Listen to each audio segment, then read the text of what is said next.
So imagine you are just looking at your phone.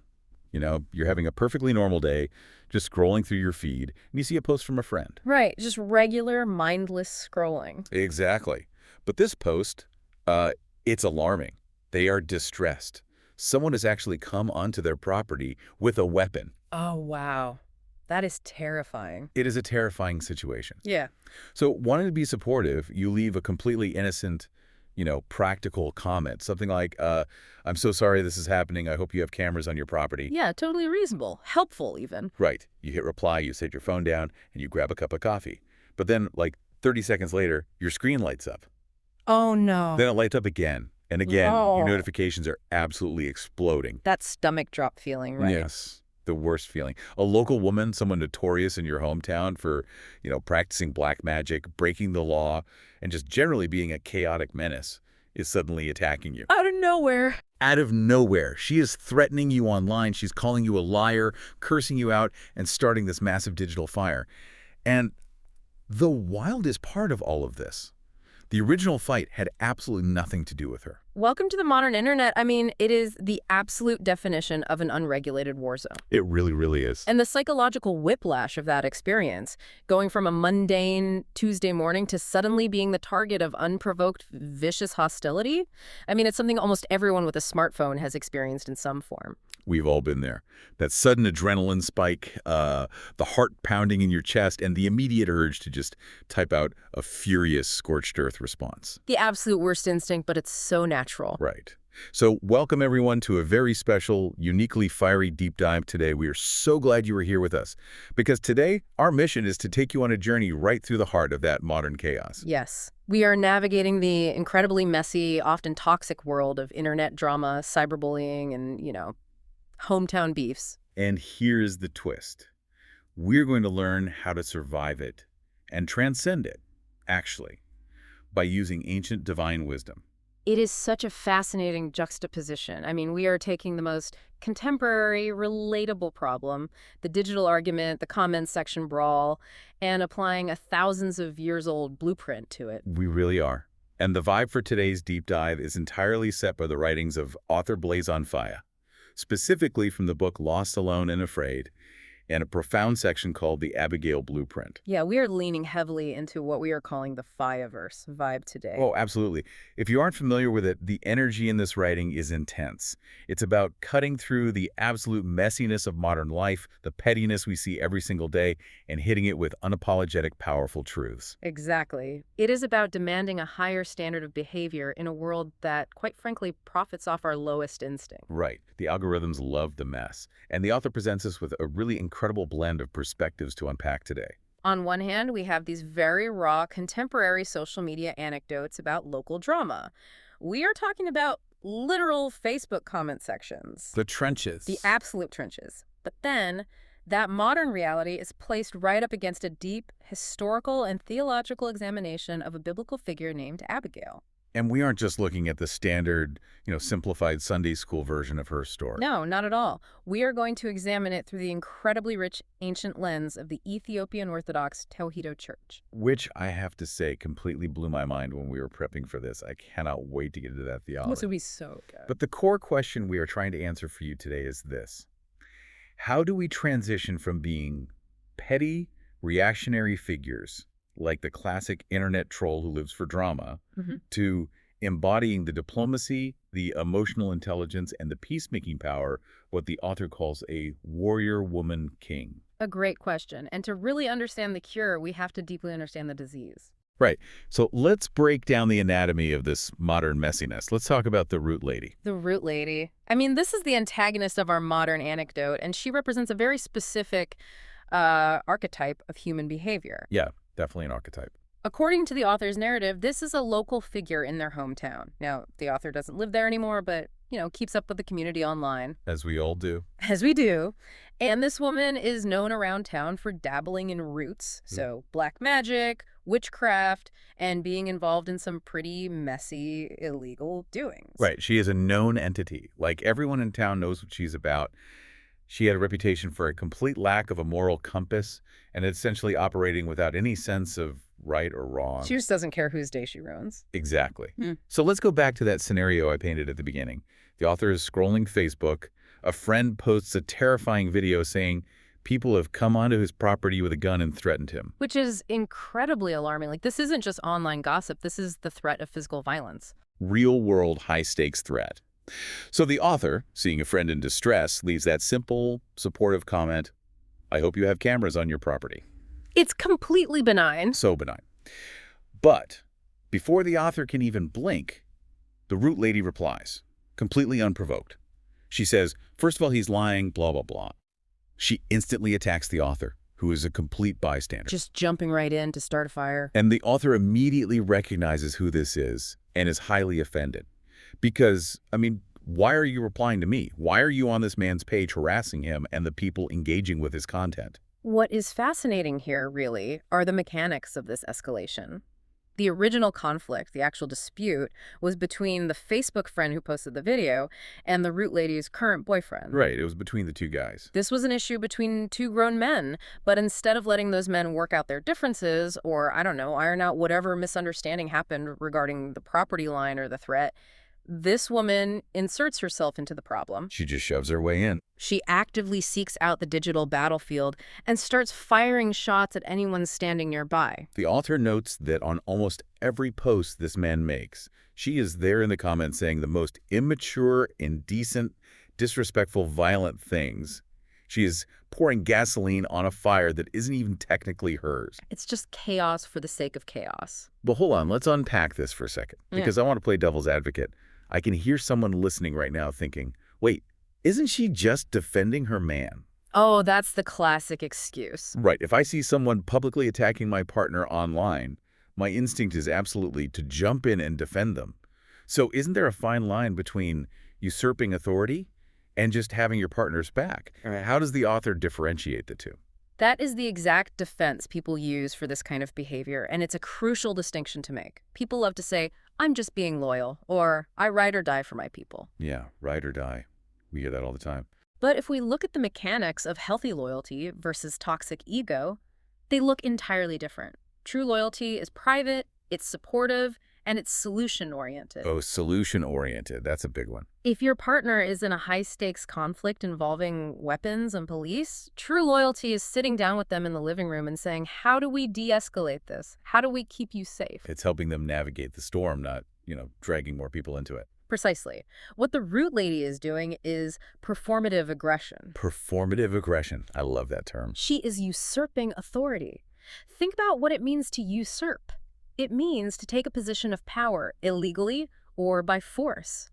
By jumping into the comment section to fight her boyfriend's battles with absolute strangers, she isn't acting as a supportive partner. No, she's making it worse. She is actually emasculating him, taking over the conflict, and making herself the center of the chaos. She ensures that a potentially resolvable misunderstanding between two men becomes a public, toxic spectacle. Right. She isn't trying to solve the problem at all. Not even a little bit. She is trying to make sure everyone knows she's involved, she is angry, and she is to be feared. It's the dopamine hit of being the loudest person in the room. And honestly, the algorithms reward this. Facebook, Twitter, whatever platform you're on, they are built to push this exact kind of conflict to the top of the feed. Oh, the algorithm absolutely loves the root lady. It feeds on her. Yeah. But you're right, it's not loyalty. It's pure ego disguised as loyalty. And this instinct to needlessly escalate a conflict, especially a conflict involving wounded pride and public perception, well, it's not a new phenomenon created by Silicon Valley. Not at all. The author draws a brilliant parallel here. To find the cure for this specific type of modern messiness, we have to travel back thousands of years. We have to leave the digital Wild West for a moment and look at the dusty, unforgiving terrain of ancient Israel. Which is such a massive pivot, but it works so perfectly. We go from the blue glow of a smartphone screen to the absolute heat and dust of the wilderness. Let's look at this ancient beef. Yes, let's dive into it. We are going back to the foundational story found in 1 Samuel 25. And just to paint the picture for you listening, this is a very specific, highly volatile period in history. Yeah. The man we are talking about is David. But this is not King David, the guy comfortably sitting on a throne writing psalms in a palace. Not at all. This is David the fugitive, David the warlord. Right.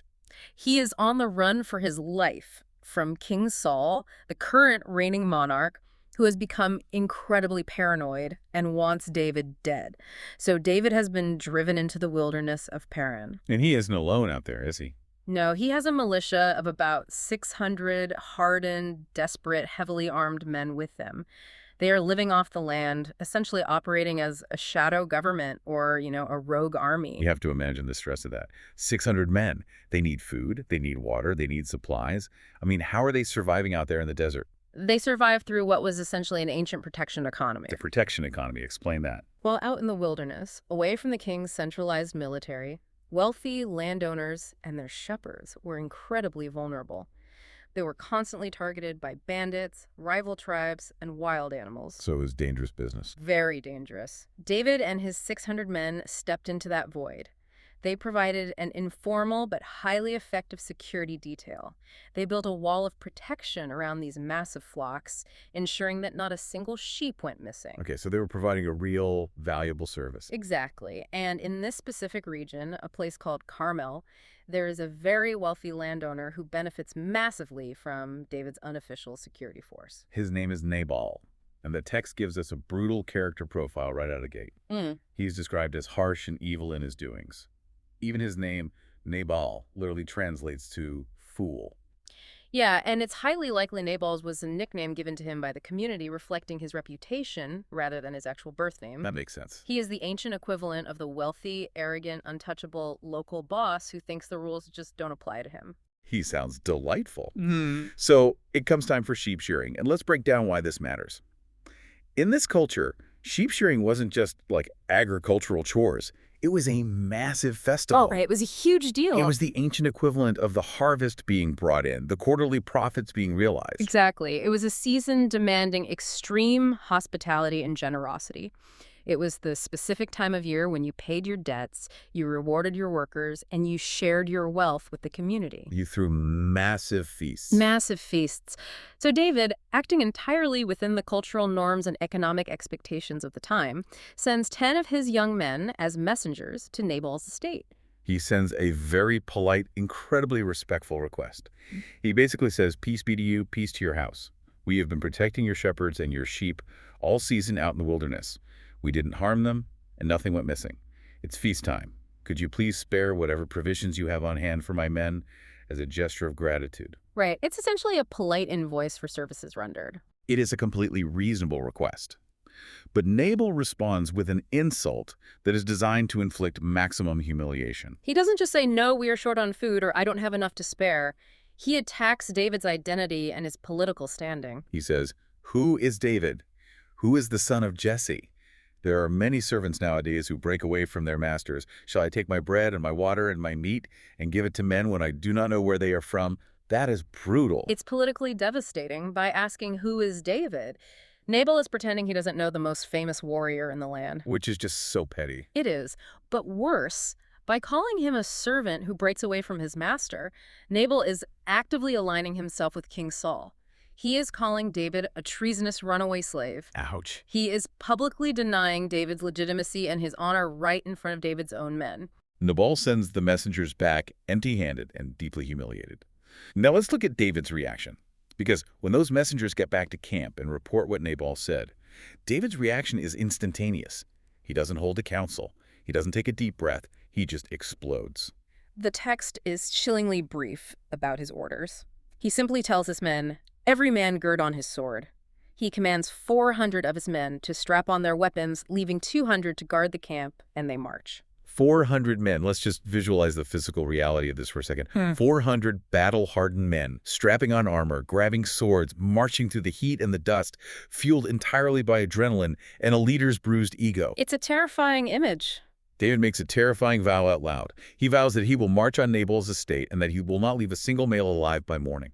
He's going to wipe out the entire household. Shepherds, servants, innocent children, everyone. This is where we have to look at the mechanics of this escalation. David has been insulted, yes, but his response is wildly disproportionate. He is allowing the toxicity of a fool to dictate his character. It's like a modern scenario where a CEO or a high-level leader gets a disrespectful email from a junior competitor. Oh, that's a perfect analogy. Right. And instead of ignoring it or letting his legal team handle it, he stays up until 2 a.m., fueled by rage, and drafts a career-ending, legally disastrous, scorched earth reply. His finger is hovering over the send button. He has the power to destroy the other person, but he completely lacks perspective in the moment. And the spiritual and political stakes for David are astronomical here. David is the anointed future king of Israel. He is supposed to be a righteous leader, a man after God's own heart. Right, he's supposed to be better than this. If he goes through with this massacre, he will be shedding innocent blood. He will be murdering people who had absolutely nothing to do with Nabal's insult. It would be a permanent, indelible stain on his legacy. He would forfeit his moral authority before he even takes the throne. He is literally about to become the monster that King Saul is. He is letting a fool pull him down into the mud. Yeah. Which brings us right back to the internet drama. When someone insults you online, when the root lady tags you in a post and starts throwing wild accusations, if you strap on your digital sword and go to war in the comment section, you are letting a fool dictate your character. Exactly. You are matching their chaos with your own. And when you match chaos with chaos, the fool always wins, because they have brought you down to a level where they have way more experience. You jeopardize your own peace and your own integrity because you cannot handle the temporary bruise to your ego. It's such a dangerous trap. So we have 400 heavily armed, furious men marching through a mountain ravine. The dust is kicking up. The war has essentially already been set in motion. The digital email has been drafted. The finger is pressing down on the mouse. The bomb is dropped. The point of no return. Right. How on earth do you stop a 400-man army once it's already moving? This is where the narrative shifts, and we get the blueprint for de-escalation. Into this massive powder keg steps one of the most remarkable, competent figures in all of ancient literature. Enter Abigail, Nabal's wife. The text describes her brilliantly. It says she was a woman of good understanding and beautiful appearance. The word, often translated as good understanding or discreet, implies profound emotional intelligence, good judgment, and prudence. She is the absolute opposite of her husband. Night and day. While Nabal is downstairs throwing a drunken feast, entirely oblivious to the catastrophe he just triggered, one of his young servants comes running to Abigail. And that says so much right there. It does.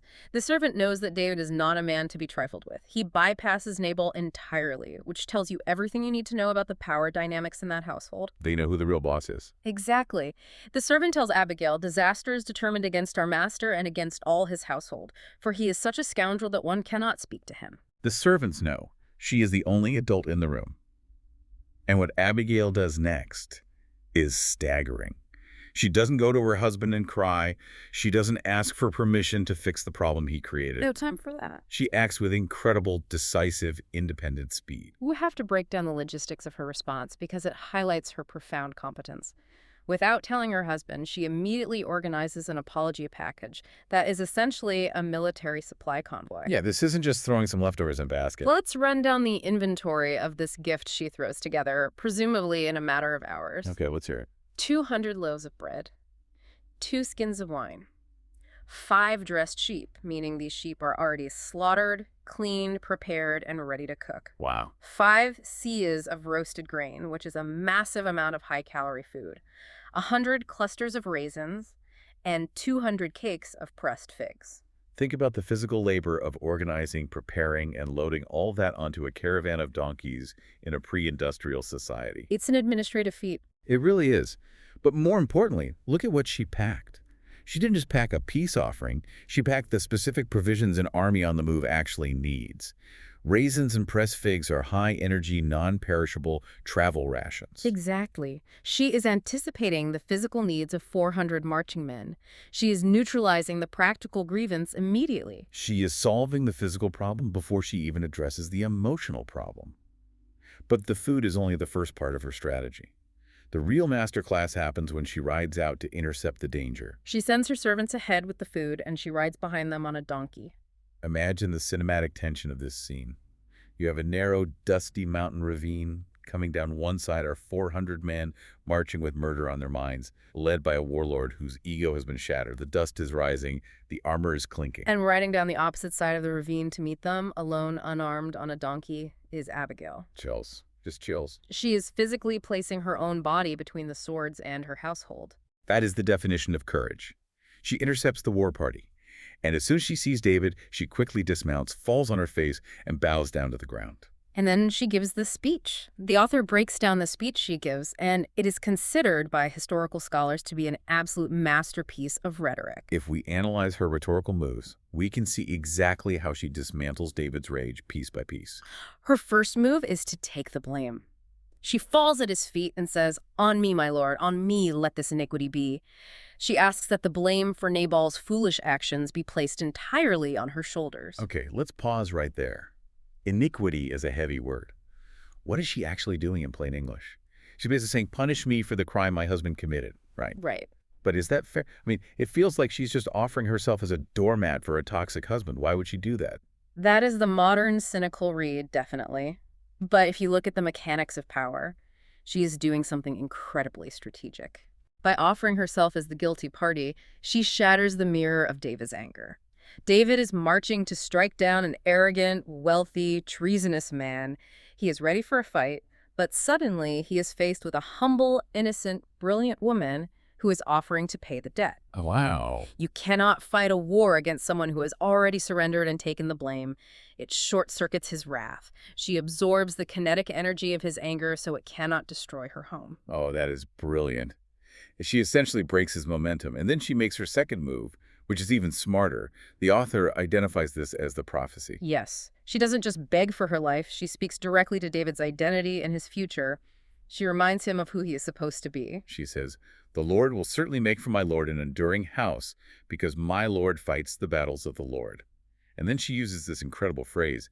She says, David's life will be bound in the bundle of the living with the Lord your God. Bound in the bundle of the living. It was an ancient cultural idiom that meant something precious that is tied up and kept safe by the master of the house. I love that imagery. She is telling him, your life is precious, God is protecting you, you are meant for greatness, you are meant to be the king of Israel. Do not lower yourself to the level of a fool like Nabal. You are too big for this petty boof. She is managing his ego perfectly. She is giving him an out that allows him to keep his honor without committing a massacre. And that leads to her final, devastatingly effective rhetorical move, which is the moral appeal. Right. She forces David to look into his own future. She shifts his vision from the anger of the present moment to the legacy he will leave. She warns him that when he eventually takes the throne, he will not want the grief or pangs of heart of having shed blood without cause. She is essentially saying, imagine yourself sitting on the throne 10 years from now. Do you want to look back and remember that your first major act of power was slaughtering a farm full of innocent shepherds just because one rich guy didn't give you some bread and insulted your dad? Is that the king you want to be? She makes him realize the absolute disproportionate absurdity of his response. She saves him from himself. She really does. She uses her profound emotional intelligence to show him that true power right now is not drawing the sword, but sheathing it. I just marvel at this. She completely de-escalates a 400-man army with bread, figs, and the right words. And the result is immediate. David is completely struck by her wisdom. He recognizes it instantly. He realizes how close he just came to throwing away his moral authority. He says to her, "Blessed is the Lord God of Israel who sent you this day to meet me, and blessed is your advice, and blessed are you, because you have kept me this day from coming to bloodshed." He accepts her provisions and sends her back in peace. She stopped the war. And the coda to this historical event is equally dramatic. Abigail returns home to find her husband, Nabal, completely oblivious. He is throwing a massive feast, the text says, like the feast of a king, and he is very, very drunk. Classic Nabal. He has no idea he was hours away from annihilation. So she waits. Because she is prudent, she has the restraint to wait until the morning when he is sober to tell him what happened. She doesn't scream at him while he's drunk. She waits for the exact right moment. And when morning comes and she tells him the truth, when Nabal realizes that 400 swords were marching on his estate and that his wife had to give away a fortune in provisions and bow in the date to save his life, the text records a visceral, fatal physical reaction. It says his heart died within him, and he became like a stone. It sounds exactly like a massive stroke or a heart attack brought on by sheer terror and the shock to his system. Medical historians who look at this text often speculate that it was a literal fatal stroke caused by extreme physiological stress. And about 10 days later, the text says the Lord struck Nabal and he died. The ultimate, absolute consequence of being a fool who operates entirely on toxic ego. A grim end, but a fitting one. And then, when David hears that Nabal is dead, he sends messengers back to Carmel and asks Abigail to be his wife. And she accepts, again displaying incredible humility, telling the messengers she is ready to serve and even wash the feet of David's servants. It is a phenomenal narrative of intelligence, diplomacy, logistics, and courage. But as our guiding text points out, if we stop here, we are only seeing the surface. We really are. We were only looking at a really smart woman managing a crisis. The Five-verse material pushes us to look at this story through a very specific, much deeper spiritual lens, which brings us to the Ethiopian Orthodox perspective. This is where the framework of our deep dive really expands. We are looking at this story through the ancient tradition of the Ethiopian Orthodox Tewahedo Church. Now, to give some context for you listening, we need to broaden our understanding of what the Bible actually is in different parts of the world. Yeah. Because when we were looking at this, it fundamentally changed how I view scriptural interpretation. Yes, most Western listeners are familiar with the standard Protestant Bible, which was codified to contain 66 books. But the Ethiopian biblical canon is significantly older in its formulation and much, much larger. It contains 81 books. 81. That's a huge difference. It is. And within this much broader canon, there is a heavy foundational emphasis on what is called holy tradition. Okay, let's unpack that. Because for a lot of people, the Bible is just a book you read. What does it mean to rely on holy tradition? In the Western Protestant tradition, there is a strong emphasis on sola scriptura, the idea that the text alone is the ultimate authority. But in the ancient Orthodox churches, including the Ethiopian tradition, the written text is only one part of the equation. Just one part. Holy tradition is the living, breathing context of the church. It is the centuries of homilies, the chants, the daily liturgy, the writings of the early Desert Fathers, and the continuous, unbroken transmission of how these texts are meant to be understood. The text doesn't exist in a vacuum. It exists within the living memory of the community. So they aren't just reading the story of Abigail in 1 Samuel, which I believe they refer to as 1 Kings 25. They are constantly interacting with it. The author notes that it is deeply embedded in their daily liturgical life, often read as part of a chapter-a-day daily reflection. They are mining it for daily wisdom. And because of this deep meditative approach, the Ethiopian tradition elevates Abigail far beyond just being a smart wife. She is revered as a prophetess. This is a crucial distinction. When she speaks to David in the ravine about his lasting dynasty and his future as the ruler over Israel, Western readers often view that as just clever flattery to butter him up. Right, like she's just telling him what he wants to hear. Exactly. But the Ethiopian tradition views it as accurate, divine prophetic foresight. She was given a clear vision of the future by God to share with David in that exact moment to prevent him from ruining his destiny. Okay, let's unpack this next part slowly, because this is where the theology gets intensely beautiful. The author points out that in the Ethiopian tradition, Abigail is viewed as a type of Christ. Now, typology is a heavy academic word. Let's make sure we define it clearly. How does a mortal woman living in the Old Testament hundreds of years before Jesus was even born symbolize Christ? Typology is a brilliant method of theological interpretation. Let's use a modern analogy. Think about a brilliantly written movie or novel. Okay, I'm with you. In Act 1, a character might do something seemingly minor like finding a specific tool or making a specific sacrifice that perfectly mirrors and foreshadows the massive world-saving climax that happens later in Act 3. Oh, like foreshadowing. Exactly. A type in biblical theology is exactly that. It is a person, an event, or an institution in the Old Testament, so Act 1, that casts a shadow forward in time, foreshadowing a much greater reality in the New Testament concerning Christ, which would be Act 3. So Abigail's actions in the ravine are the Act 1 foreshadowing of what Christ does on a cosmic scale in Act 3. Yes, and Ethiopian homilies and sermons draw very specific, very intentional parallels between Abigail's actions and the actions of Jesus. Let's look at the specific parallels the author highlights. First, the imagery of the donkey. Right. Abigail rides out on a donkey to intercept the war party and bring peace.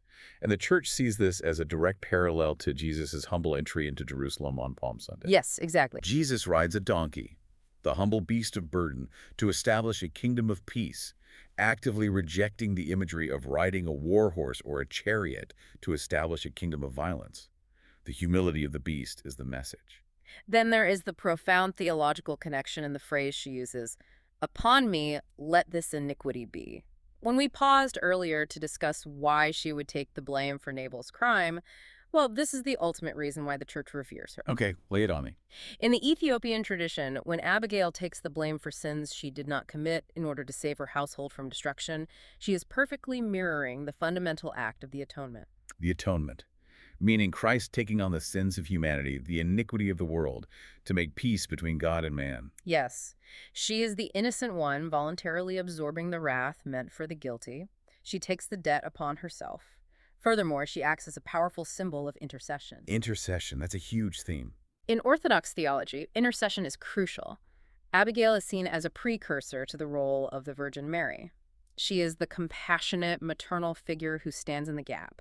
She physically places herself between a righteous but violently angry authority, in this case David, and a foolish, sinful people who absolutely deserve punishment, which is Nabal and his household. She is the ultimate bridge. She is the peacemaker.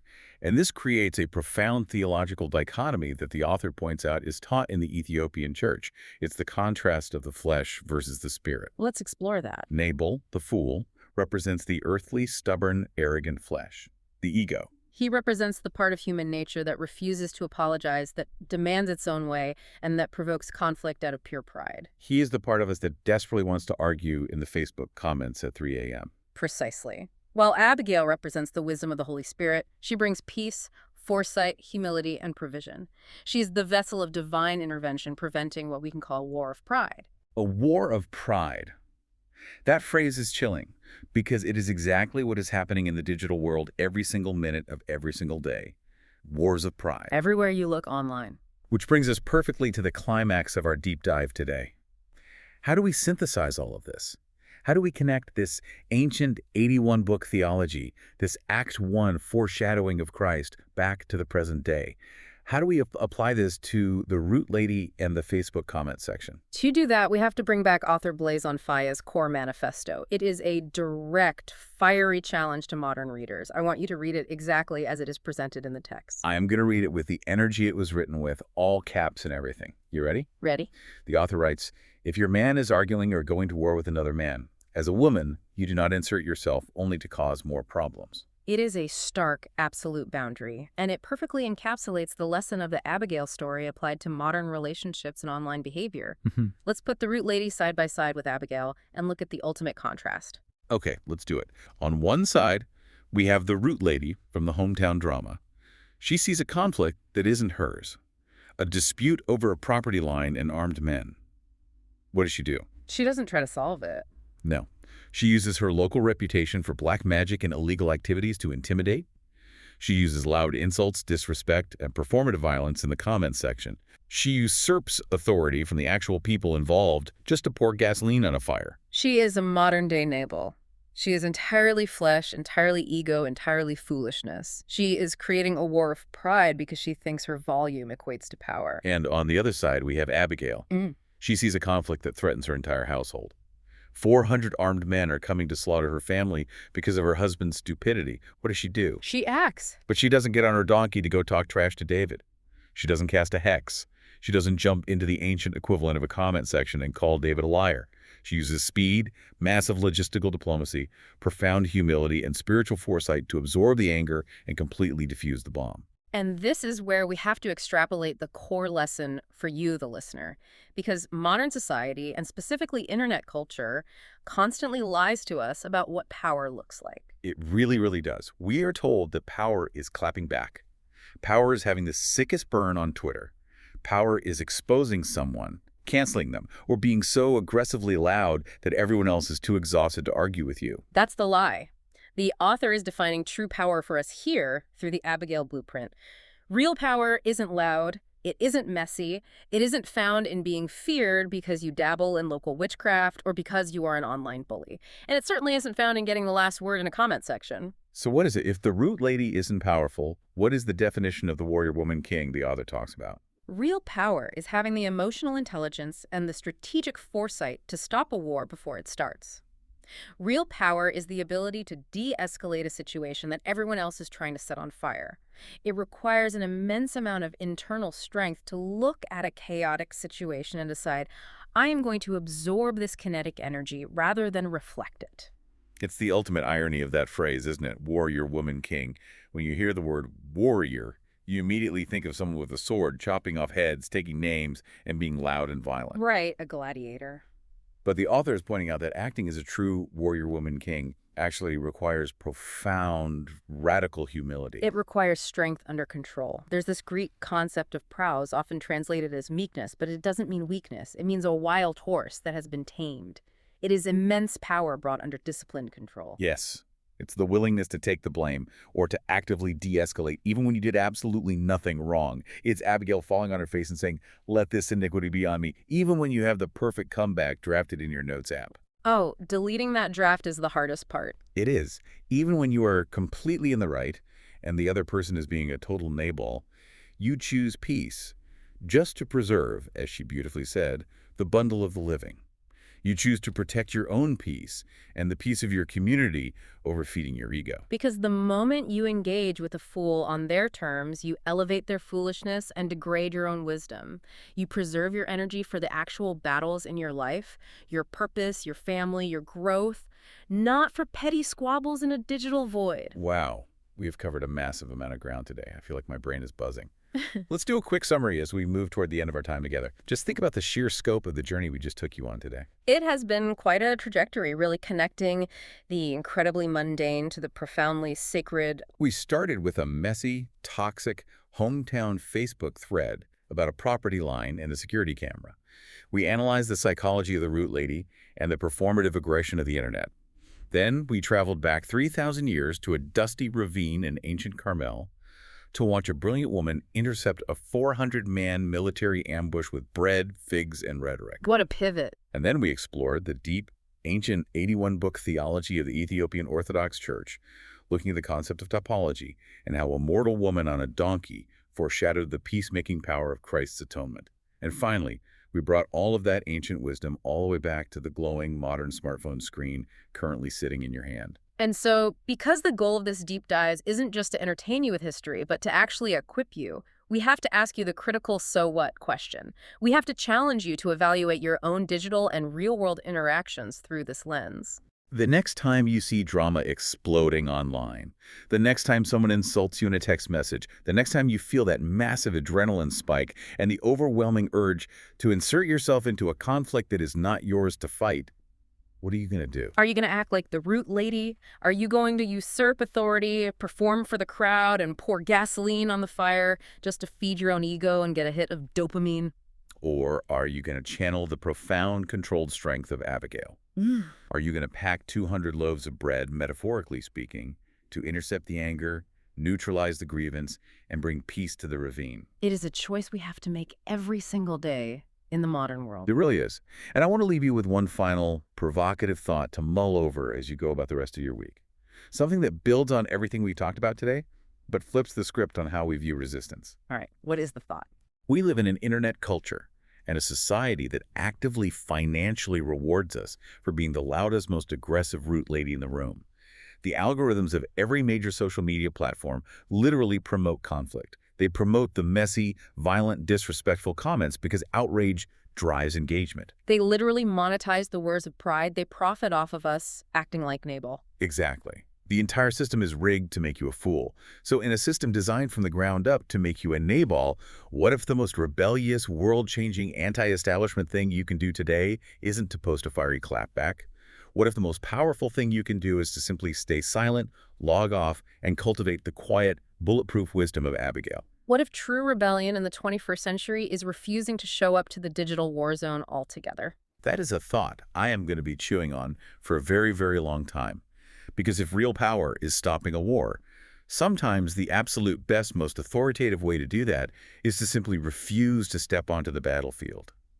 We want to thank you so much for joining us on this incredibly deep, fiery dive into the Faya-verse and the brilliant wisdom of the ancients. It has been an absolute privilege to unpack these historical and theological frameworks with you today. Until next time, keep your ego in check, stay wise, stay humble, and keep seeking out the truth.